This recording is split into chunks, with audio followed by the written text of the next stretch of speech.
Good morning, dear students. Let us move on to our next topic, that is the applications of common ion effect and solubility product. See here, yesterday we have discussed, or in our last session we have discussed the comparison between ionic product and solubility product. That is, if the ionic product exceeds solubility product, what happens? Precipitation will be happening, isn't it? So for a precipitation reaction, or while we are doing a precipitation reaction, if precipitation should occur, what is the condition? The ionic product should exceed, or ionic product should be greater than the solubility product. And also saturation means if the ionic product is equal to the solubility product, then saturation will be occurring. And also I explained how the saturation, how we are doing the saturation at a particular temperature, isn't it? Saturated solution, how to prepare a saturated solution at a particular temperature. Now let us move on to the applications of this common ion effect as well as the solubility product. So first application, that is application in the inorganic qualitative analysis. You have done in your plus 2 classes the practicals for inorganic qualitative analysis. You might have given a salt, and from that salt you have to identify the cations as well as the anions, isn't it? Cations and anions, from that salt you have to identify. So that is what is called as the inorganic qualitative analysis. So here in this inorganic qualitative analysis we are applying both these, that is we are applying common ion effect as well as the solubility product. And also the first application is that regarding the precipitation of cations. Precipitation of cations. See here, in the case of precipitation of cations, before going to this particular area, I will be giving a brief introduction about this cations, that is regarding the precipitation of cations, or how we are doing this qualitative analysis in the case of cations. Okay, so for the in the case of cations, these cations are divided into several groups. Okay, you might have studied this, all these. Again, I'll be refreshing once more. So in the case of cations, they will be classified into 6 groups. Along with that, one zero group is also present. Okay, the cations, all the cations are classified into different groups varying from 0 to 6. Okay, that is group 0, or I'll be writing like this: group 0, then group 1, then group 2, group 3, group 4, group 5 and group 6. Okay, and in the case of group 0, the cation which is coming under this group, that is ammonium. See, these cations, they are classified into several groups because of some certain characteristics. Okay, and also for each group there will be some certain precipitating reagents, that is for a particular group one specific precipitating reagents will be there. Okay, so first of all we have to go through what are the cations present in each group. Okay, so while coming to group 0, the cation is ammonium ion. This is ammonium. Okay, ammonium ion.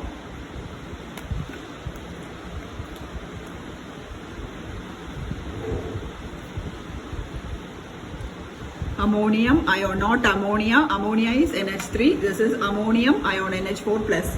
And then comes group 1. Group 1, the cation will be lead, Pb2 plus. Then in the case of group 2, the cations will be mercury, Hg2 plus, then cadmium, then bismuth, then arsenic, then antimony, then tin, copper. Okay, Cu, Sn2 plus, Sb2 plus, As2 plus, Bi2 plus. Okay, so all these cations will be coming under group 2. Okay, then coming to group 3, it will be having Fe3 plus iron, Fe2 plus or Fe3 plus, then iron, then aluminium, Al3 plus, then chromium, Cr3 plus. These are the 3 cations coming under group 3: iron, aluminium, chromium. Okay, these ions are, this is mercury, then cadmium, bismuth, arsenic, antimony, this is antimony, tin, Sn, then copper. Then coming to the fourth group cations are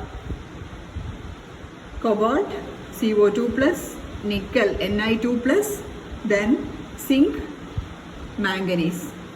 Cobalt, nickel, manganese and zinc. Cobalt, nickel, zinc, manganese. Okay. Then group 5 will be having barium, calcium, strontium. Barium, calcium, strontium. Then group 6 elements. You have to study only magnesium. There will be sodium as well as potassium coming under group 6. Okay. So this is how the major ions or major cations are classified. That is from group 0 to group 6. So I will be telling you once more. Group 0 ammonium, group 1 lead, group 2 mercury, cadmium, bismuth, arsenic, antimony, tin and copper. Here in group 2 again 2 categories are there, group 2A and 2B. All these details you have to study or while you are doing your S3 lab. Okay. There you have to go through this 2A and 2B cations. Okay. Then coming to group 3, it will be having iron, aluminium and chromium. Then group 4 will be having cobalt, nickel, zinc and manganese. Group 5 will be having barium, calcium and strontium. And group 6 will be having magnesium. Okay. Hope you are clear with these cations. Then the next we can go through the precipitating agents for each group. So for each group we will be using different precipitating reagents and also the medium will be differing in each cases. Okay. In some of the cases, some of the groups will be precipitating only in acidic medium and some of the groups will be precipitating only in alkaline medium. Okay. So in the case of group 0, there is no particular group reagent. You are just doing the test for ammonium. That is by adding Nessler's reagent, you will be having one orange red precipitate. Okay. So for group 0, there is not any group reagent. We will be testing with either Nessler's reagent or we will be treating it with sodium hydroxide. While treating with sodium hydroxide, what happens? The smell of ammonia will be evolved. You might have studied all these in your plus 2 labs, isn't it?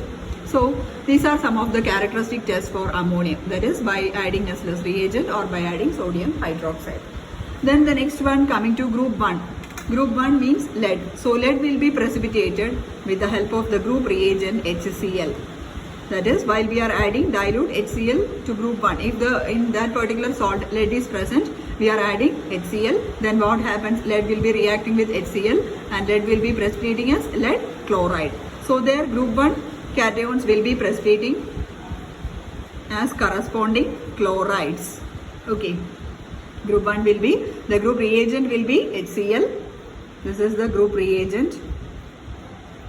The group reagent is HCl for group 1.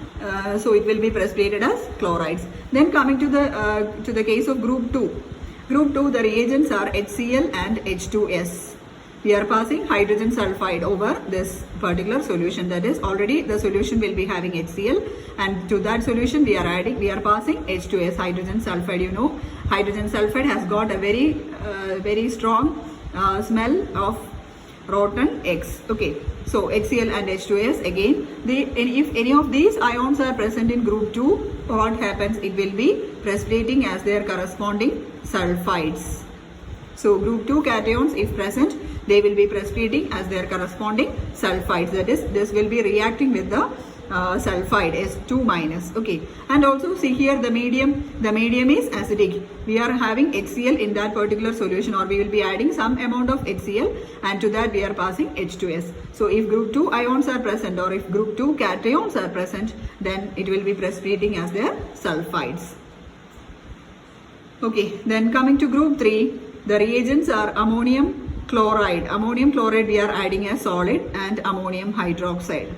For group 3, ammonium chloride and ammonium hydroxide. And see here, what about the medium? See here, the medium changes to alkaline medium, isn't it? It is alkaline since we are adding ammonium hydroxide and also HCl, it is a strong acid. Here ammonium hydroxide is a weak base, isn't it? Ammonium hydroxide is a weak base and to that we are adding ammonium chloride also. And in order to make this particular group 3 solution as an acidic, basic one or an alkaline one. So here, if any one of these 3 cations are present, that is if iron 3 plus or aluminium 3 plus or chromium 3 plus are present, what happens? They will be precipitating as their corresponding hydroxides since we are adding ammonium hydroxide. So a sufficient amount of ammonium hydroxide will be should be there in order to have the precipitation. Suppose if aluminium is present in that particular solution, aluminium will be precipitated as aluminium hydroxide, AlOH thrice. Okay, aluminium hydroxide, AlOH thrice, and aluminium hydroxide, it is a white gelatinous precipitate. It is just like a gel-like precipitate. Okay. So that is the case of group 3. The reagents are ammonium chloride and ammonium hydroxide. The medium is alkaline. Then coming to the next group, the fourth group, the ions present are cobalt, nickel, zinc and manganese. And here some excess of ammonium hydroxide will be added. So here again ammonium chloride, ammonium hydroxide and H2S.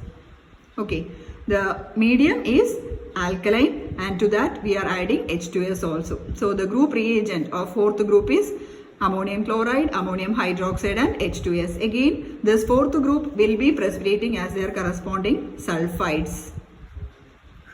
Fourth group will be precipitating as their corresponding sulfides.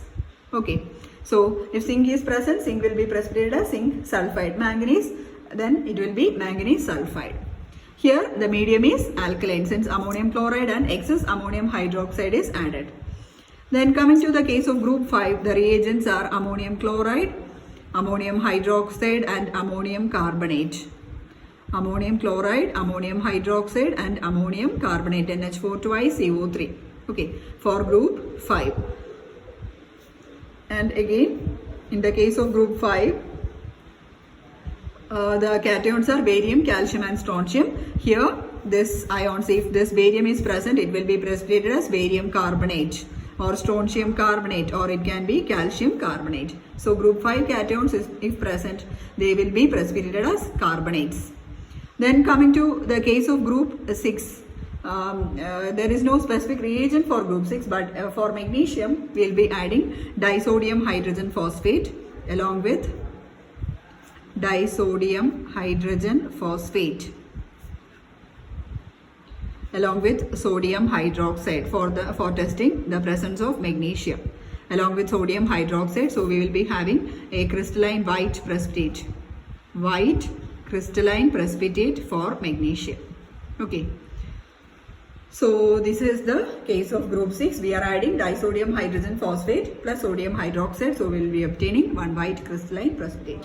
So this is a brief introduction about the cations. So first group will be precipitated as chlorides, second group as sulfides, then third group as hydroxides, fourth group as sulfides, fifth group as carbonates. Okay, so you have to keep all these in your mind since you will be doing practicals in your S3 and S4 semesters, and also it is somewhat difficult. The most difficult practical exams you will be having in your BSc, whole BSc itself. Okay, that is the S3, S4 practical exams, that is the inorganic qualitative analysis, and there you have to study all the scheme of this analysis. That is in your plus twos you will be identifying one salt, isn't it? It will be having one anion and cation, but in a mixture now you will be giving a mixture, and in a mixture you will be having two anions and two cations. So you have to study all the reactions in a systematic manner, and also it's a very lengthy scheme also. Okay, but once you studied the scheme etc., it will be very easy. Till then it will be very difficult for you to do the practicals. Okay, so now we can move on to the next session, that is regarding the precipitation of cations. So you have to remember these particular points. Okay, then the first case, that is precipitation of cations. In the first case you have to go through the precipitation of sulfides.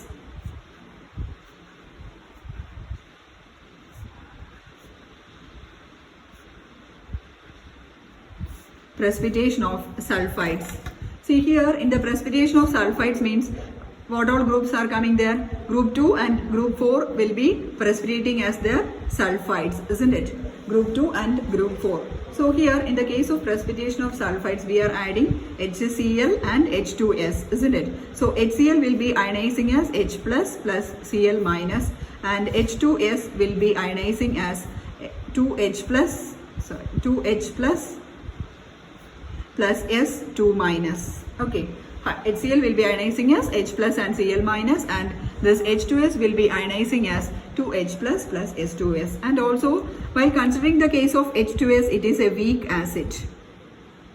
Okay, H2S is a weak acid. So which phenomenon works out here? That is the common ion effect. That means this is a strong electrolyte, and to that strong electrolyte a weak electrolyte is added. So what happens? It will be suppressing the dissociation of the weak electrolytes. That means suppressing the dissociation of the weak electrolyte means here the weak electrolyte is H2S. So unionized H2S will be there in the solution. Okay, so here H plus is the ion in common. We have discussed in detail in our previous session. So H plus is the ion in common, and also here unionized H2S will be there. So what happens is that, see, during the precipitation of the second group cations, the condition is that for any precipitation reaction, the condition is that if the ionic product is greater than the solubility product, what happens? Precipitation occurs.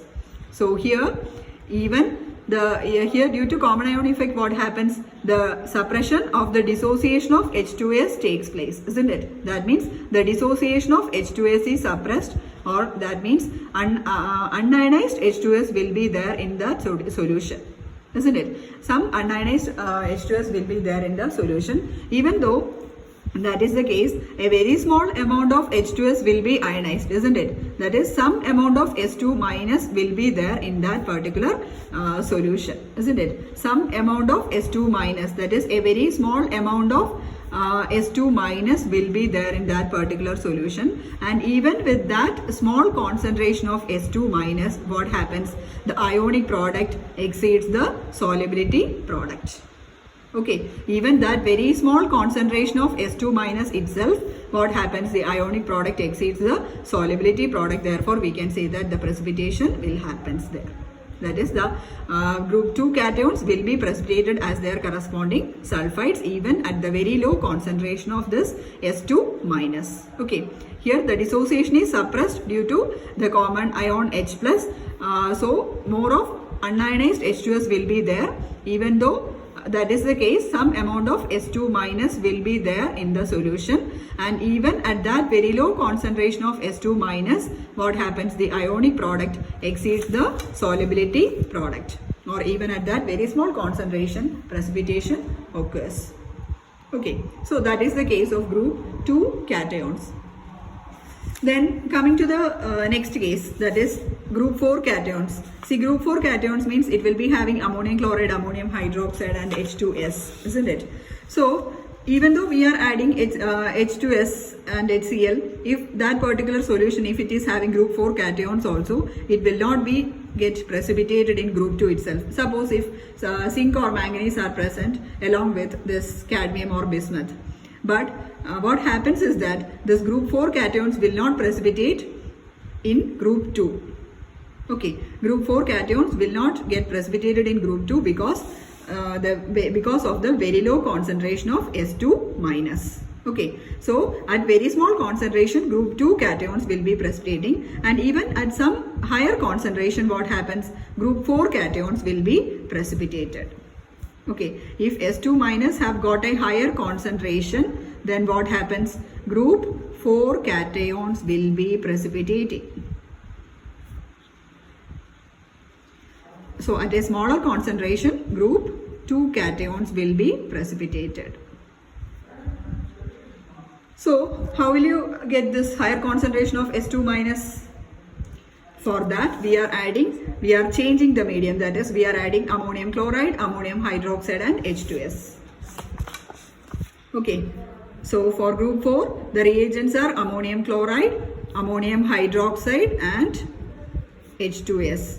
See here what happens, since ammonium hydroxide is present, it will be dissociating as NH4 plus and OH minus. Then again H2S, it will be ionizing as H plus to H plus plus S2 minus. So here this H plus will be reacting with OH minus to form water. So what happens? More of H2S will be dissociated to form more amount of S2 minus, or the concentration of S2 minus will be increased in presence of an alkaline medium.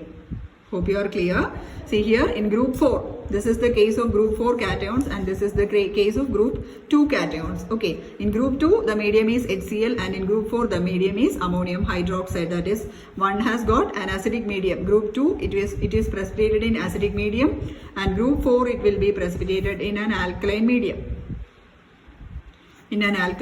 Therefore, ammonium hydroxide will be ionizing as NH4 plus and OH minus. Again, H2S will be ionizing as H plus and S2 minus. So, this H plus, ionized H plus and this ionized OH minus will be combining and will be forming water. So, more of H2S, that means the equilibrium will be shifting towards the right, isn't it? That means more of H2S will be ionized. That is, by the removal of H plus from the right side, what happens? That particular reaction has to balance, isn't it? So what happens? So if H plus is removed, then again what happens? H2S has to ionize. So again further H2S will be ionized and therefore the concentration of S2 minus will be increased. And therefore, what happens? The higher concentration of S2 minus will be there. So, group 4 cations will be precipitated. Okay. So, that higher concentration, that means the ionic product will be greater than the solubility product. This point you have to remember in all these cases. Okay. This is the general one. So, for any reaction, you can write this one. For a precipitation reaction, you have to write this one. Ionic product should be greater than the solubility product. So here, as ionic product at this higher concentration of S2 minus, ionic product exceeds the solubility product. Therefore, group 4 cations are precipitated. Okay, hope you are clear.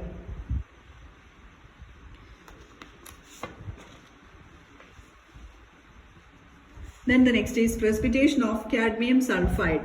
Cadmium, it is in group 2.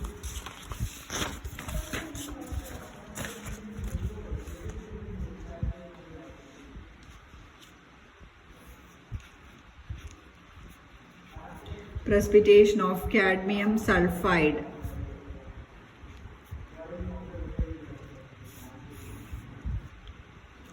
See here, in the case of cadmium sulfide, the solubility product will be greater than those of group 2 sulfides. Already we have seen group 2 for the precipitation of group 2 sulfides, the S2 minus concentration should be small, isn't it?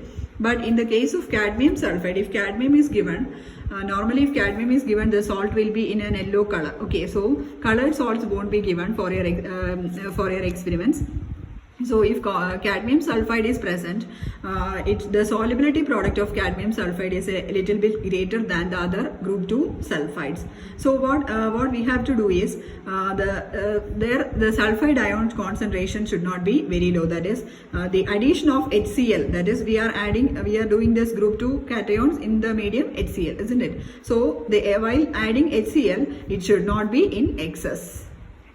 Okay, while adding HCl, it should not be in excess. Therefore, only in that case cadmium will be precipitated. So if HCl is in excess, what happens? Cadmium sulfide won't precipitate. So this is somewhat an exception in the case of group 2 cations, cadmium sulfide. Okay, so there you have to take care of the concentration of HCl. It should not be in excess. Then coming to the next one, the group 3 cations. So already I told you the group 3 cations will be precipitating as their hydroxides, that is iron, aluminium and chromium. Group 3 cations. Group 3 cations, that is Fe3 plus, Al3 plus, Cr3 plus. Group 3 cations, and the group reagents are ammonium chloride, ammonium hydroxide.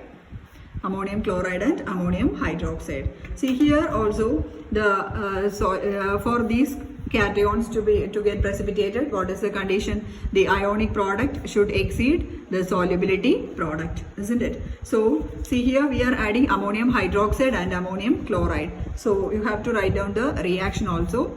So ammonium hydroxide and ammonium chloride. Ammonium chloride will be ionizing as ammonium NH4 plus Cl minus, and to that solution we are adding ammonium hydroxide, and ammonium hydroxide will be ionizing as NH4 plus OH minus. So here what is the phenomenon acting? Again a common ion is present, that is ammonium ion. So the phenomenon common ion effect will be operating here also. So due to the presence of a common ion ammonium, the dissociation of ammonium hydroxide will be suppressed, or more amount of unionized ammonium hydroxide will be there in the solution. Okay. And also what happens, so therefore we can say that the concentration of ammonium ion is very low, isn't it? So even at that lower amount of OH minus, or even at that low amount of, okay, it's okay. Even at that lower amount of OH minus, what happens? The ionic product exceeds the solubility product. So at that lower concentration of OH minus itself, what happens? Group 3 cations will be precipitated. Group 3 cations will be precipitated. So here also the reason, common ion effect, ammonium chloride and ammonium hydroxide, you have to write the dissociation equations, and then you have to write these points also. Even at the low concentration of OH minus, ionic products exceeds the solubility product, and therefore group 3 cations will be precipitated. Okay. Then coming to the case of group 5, group 4 already told, then group 5 cations. Group 5 cations, that is barium, calcium and strontium. Barium, calcium and strontium. The group reagents are ammonium chloride, ammonium hydroxide, then ammonium carbonate, NH4 twice, CO3. Ammonium chloride, ammonium hydroxide and ammonium carbonate. So here also, on treating with ammonium carbonate, what happens? The solubility products of barium, calcium and strontium are exceeded by their ionic products, or the ionic products exceed the solubility product while treating with this ammonium carbonate. So therefore these cations will be precipitated as their corresponding carbonates.